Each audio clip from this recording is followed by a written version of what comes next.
जन्माष्टमी के उपलक्ष्य में आपको श्री कृष्ण एवं श्रीमद् भगवत गीता के विषय में बताना चाहता हूँ। श्री कृष्ण हिंदू धर्म के पूजनीय भगवान है। भगवान श्री कृष्ण का जन्म दिवस भाद्रपद के कृष्ण पक्ष की अष्टमी को मनाया जाता है। कृष्ण के भक्त उनका जन्म दिवस सहस्त्र वर्षों से मनाते आ रहे हैं। वर्तमान समय में इनकी महिमा और बड़ी है। भारतीय ही नहीं विदेशी भी कृष्ण भक्त है और विदेशों में कृष्ण देवालय स्थापित किए जा रहे हैं। आज से लगभग 5 सहस्त्र वर्ष पूर्व कृष्ण जी का जन्म हुआ था।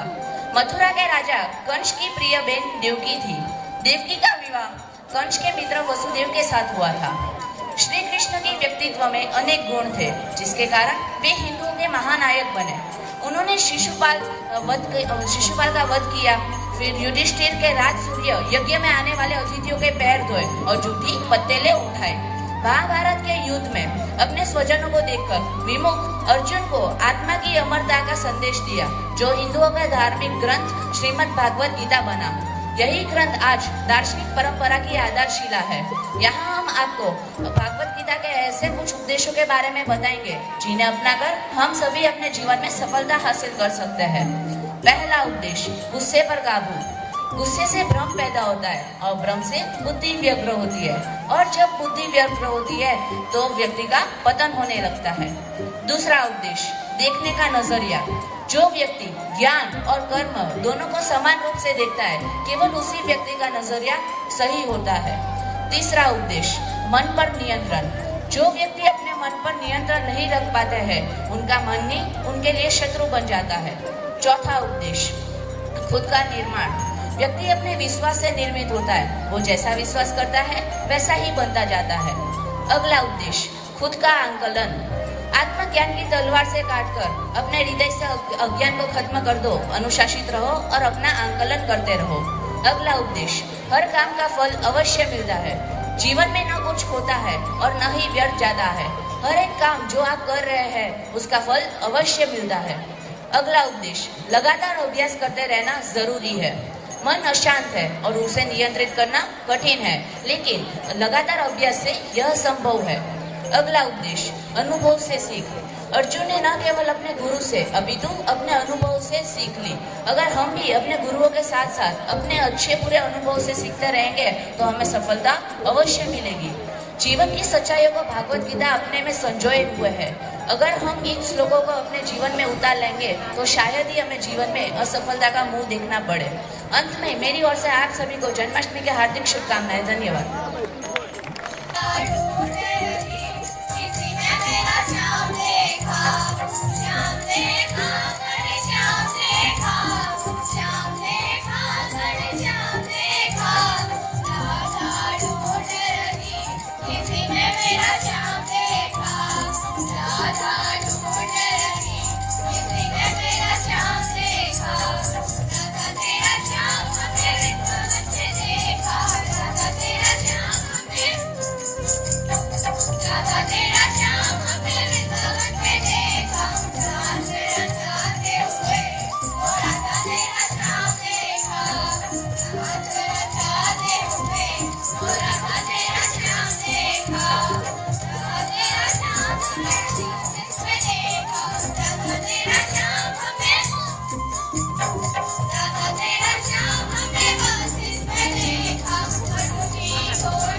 जन्माष्टमी के इस पावन पर्व पर आइए हम सब देखते हैं भगवान श्री कृष्ण के जन्म से आधारित 16 कला संपूर्ण कहानी। तो यह कहानी शुरू होती है देवकी और वासुदेव की विवाह से। गबर और वधू शादी के मंडप से अपने घर की ओर लौट रहे थे। देवकी का भाई महाराजा कंस स्वयं रथ हाँक रहा था। कंस बहुत क्रूर राजा था, वह लोगों पर बहुत अत्याचार करता था।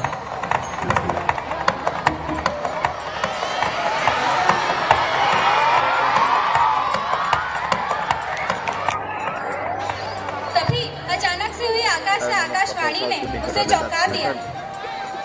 कंस, तेरा काल निकट है। देवकी के 8वें पुत्र के हाथों तेरी मृत्यु होगी। देवकी, तेरा पुत्र मुझे मारेगा। देवकी, तेरा इतना दुस्साहस कि तू मेरे मौत का कारण बनेगी। मैं अभी तुझे मार देता हूँ ताकि 8वें पुत्र के जन्म के लिए तू जीवित ही न रहे।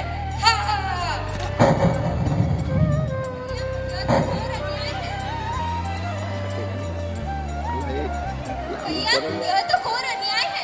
आप अपनी ही बहन के विवाह के दिन उसके साथ यह कैसे कर सकते हैं?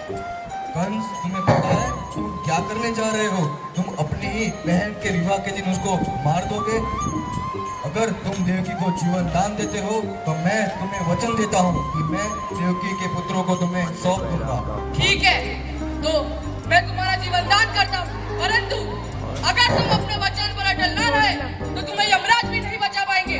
सिपाहियों, इन्हें फौरन कारागार में डाला जाए। બધું કપાઈ જતું છે એટલે આપણું શાંતિ રાખ્યા રવે।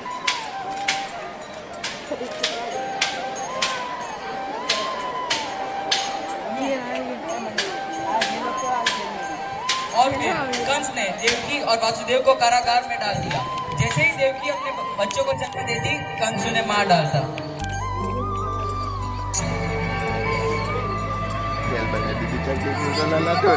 बच्चों को मरते नहीं देख सकते। मुझे अपने बच्चों को बचाने के लिए कुछ न कुछ तो करना ही पड़ेगा, लेकिन और फिर कुछ समय बाद मध्यरात्रि के समय में देवकी ने अपने 8वें पुत्र को जन्म दिया। तभी अचानक से उनके सामने विष्णु भगवान प्रकट होते हैं और कहते हैं, वासुदेव, मैंने यह धरती पर तुम्हारे पुत्र के रूप में मानव रूप लिया है। अगर तुम इस बच्चे को बचाना चाहते हो तो आज ही के दिन नंद बाबा के वहाँ एक पुत्री ने जन्म लिया है, तो तुम यह पुत्र वहाँ छोड़ आओ और वो पुत्री यहाँ ले आओ। तभी अचानक से सारी जंजीरें टूट जाती हैं, कारागार के सारे दरवाजे खुल जाते हैं और सारे कारागारी गहरी नींद में सो जाते हैं।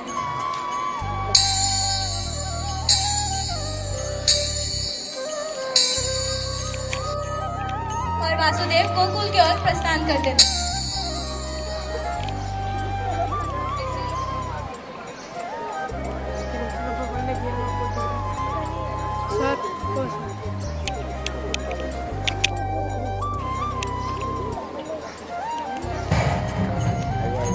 ફટી જશે સાઈડ પર।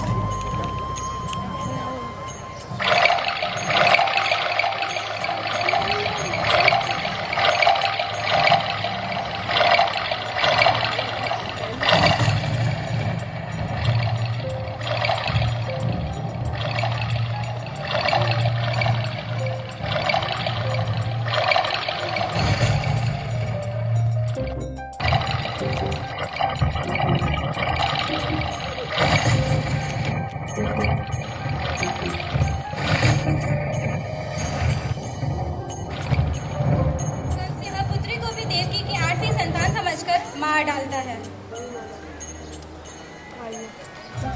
सिपाहियों, देवकी की संतान को मेरे पास लेकर आया जाए। छोड़ दो। नहीं कंस, नहीं। अब इसे कोई नहीं बचा नहीं सकता। कंस, नहीं। यह पुत्री मेरा वध करने वाली थी। नहीं कंस। मैं अभी इसे मौत की घाट उतार देता हूँ। अब इसे कोई नहीं बचा सकता।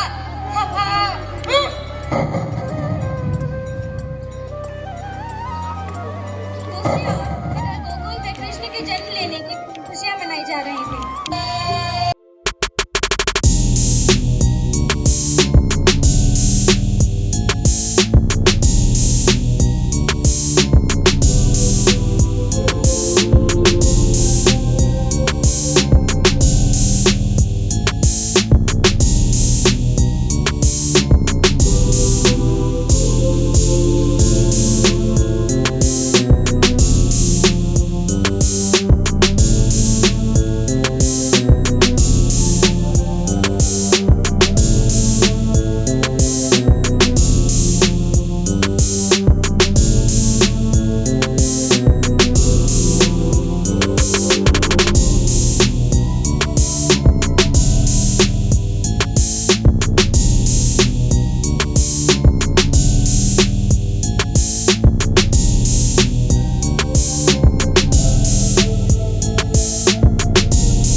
खाने को दे दो।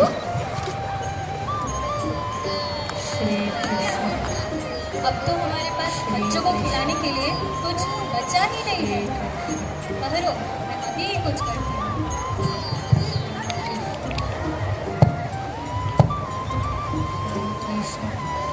अब क्या, कुछ ना कुछ तो मुझे करना ही पड़ेगा।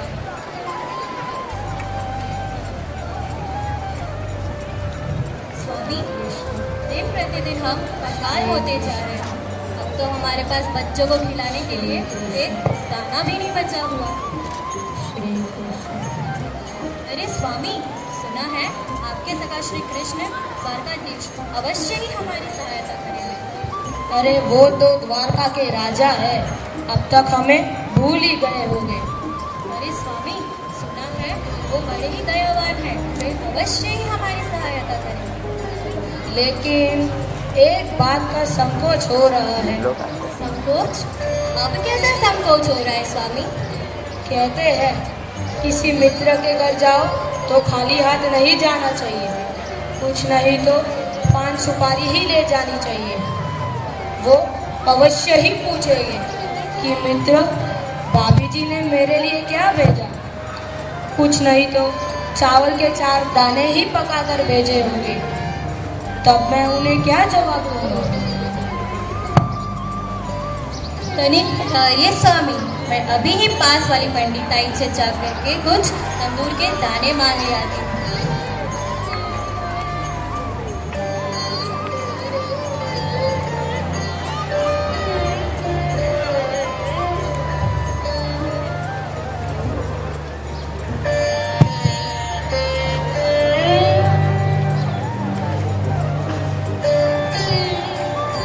सुशीला बहन, अरे वसुंधरा,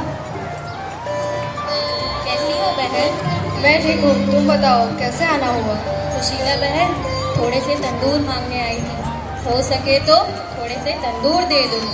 ये द्वारकाधीश से मिलने जा रहे हैं, तो खाली हाथ तो नहीं जा सकते ना। हाँ हाँ, क्यों नहीं।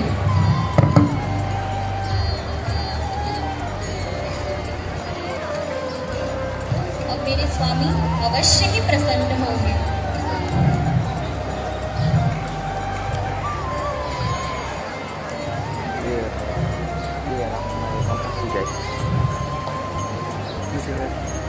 दीजिए स्वामी, यही भेंट मेरी ओर से उन्हें अर्पण कर देना।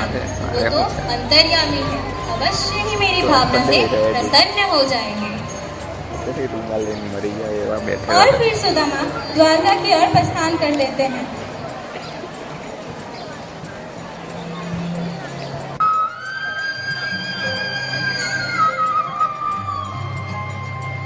गरीबी से बुरा हाल धर्मपत्नी के बार बार कहने पर सुदामा ना चाहते हुए अपने बचपन के मित्र कृष्ण से मिलने चला। द्वारकाधीश के महलों के अंदर जाने का प्रयास किया तो द्वारपालों ने रोका। है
किस मुंह से ये मैं भेंट दूं अपने सखा को? सुदामा, क्या छुपा रहे हो तुम? कुछ नहीं।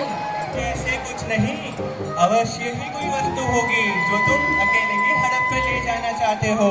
अरे कुछ नहीं है।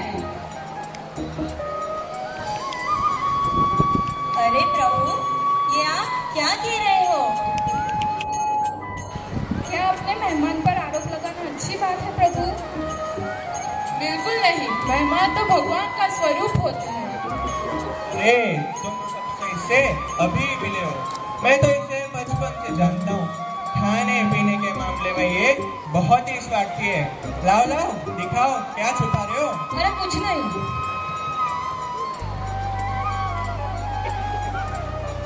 क्या करता, जल्दी में था, कुछ तैयार भी नहीं था, इसलिए भाभी जी ने यही भेज दिया। लाओ मेरे लिए, और छुपाई फिर रहे थे।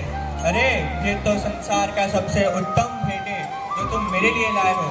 इस 3 मुट्ठी चावल में तो मैं तुम्हें तीनों लोक बांट दूं।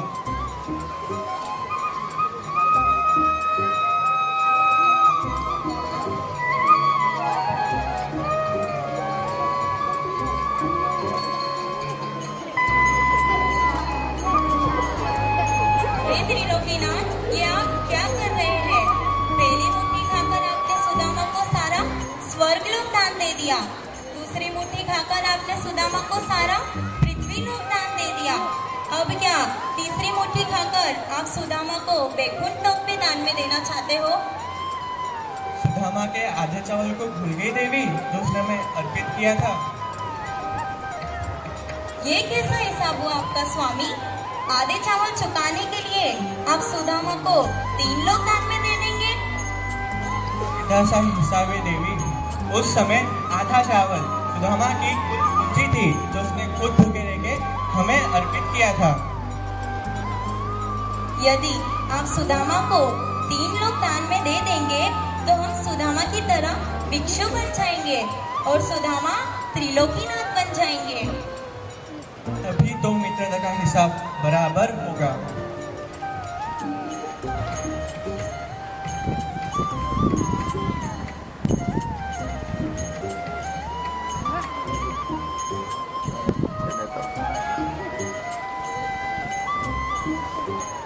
डेविड, क्या तुम्हें लगता है कि हम आज भी मित्रता सही मायने में निभाते हैं? नहीं, बिल्कुल नहीं। आज तो हमारे पास फेसबुक, इंस्टा, व्हाट्सएप की लंबी लिस्ट होती है, पर असल मायने जब फ्रेंड की जरूरत होती है तो हम अपने कदम पीछे हटा लेते हैं।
Hey!